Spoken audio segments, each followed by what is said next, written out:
Hi everyone, today I'm gonna make a quick video about the tip over sensor on a Honda CBF 125.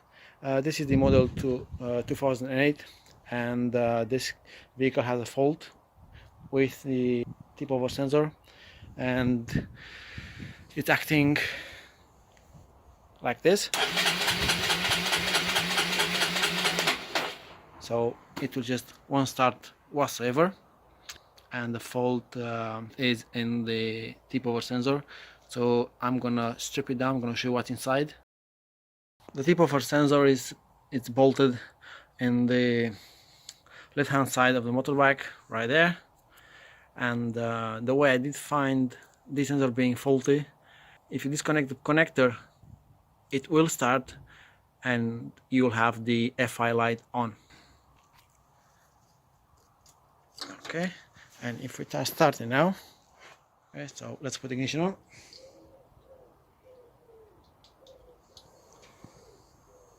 FI is on, off and on. See, now it's always on, but the bike will start, as you can see.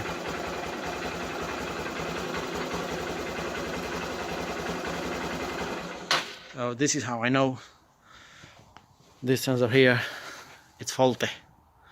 Now I'm gonna take it off, we're gonna strip it, and we will see what's inside. Okay, so I got it out. It has two clips, two here on this side, two on this side. I already pry them up a bit, and I'm gonna open this one. There we go. And I'm gonna take this top part out slowly. There we go. And you can see in here we have some components. Basically it's a inductive variable resistor in there. We'll talk about it a bit later. And inside, see this little thing there moving? This is a magnet. So when it's sitting upright, there is no magnet close to this little black component there, and this will be in the normal position. When you're tipping over the bike, that magnet will tilt, because basically, let's take it outside. This is how it looks like.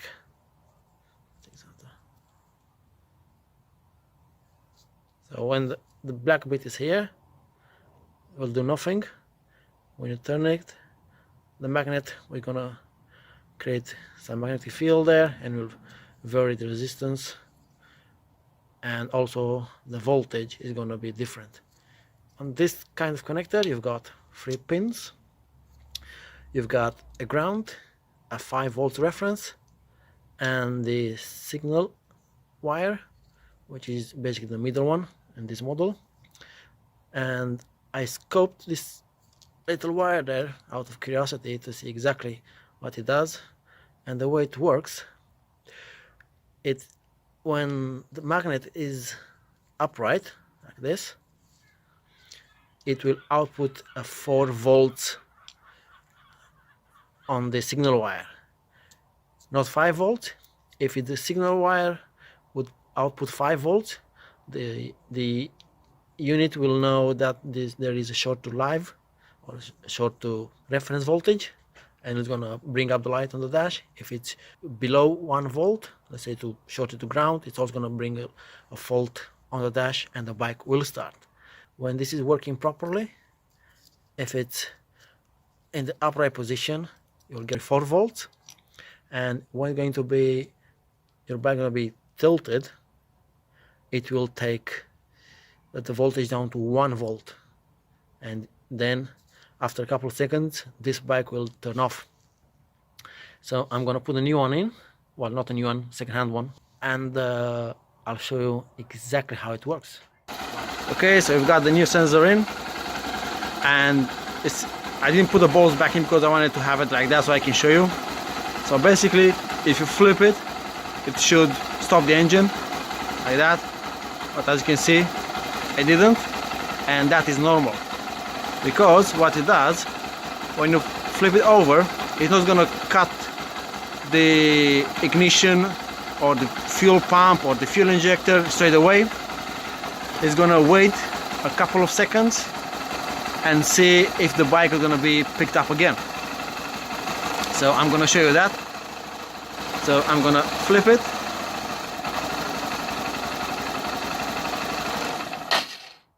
And it stopped. And now I've still got the ignition on. If I'm just gonna put it back in, assuming that you follow your bike, the engine has been switched off, and you wanna start it again, it will not start. You'll have to take ignition off and then put it back in. And guess what? It will start again.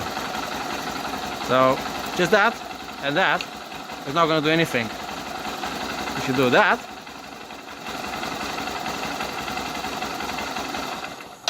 it will stop. And also I was curious why it's doing that.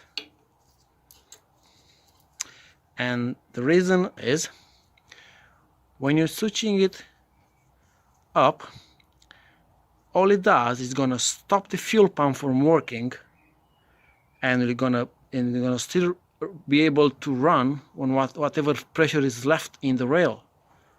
And like that, it's gonna make the pressure in the rail so low that the engine will stop. So basically, you got no pressure. If that hose breaks because of the accident, it's not gonna burst anywhere, because there'll be no more pressure, because it's been burned inside the cylinder, where it's safer than burning than outside on your leg or whatever. That's why. Right, that's gonna be the end of the video. Thanks for watching. I hope you find this useful, and I will see you on my next video.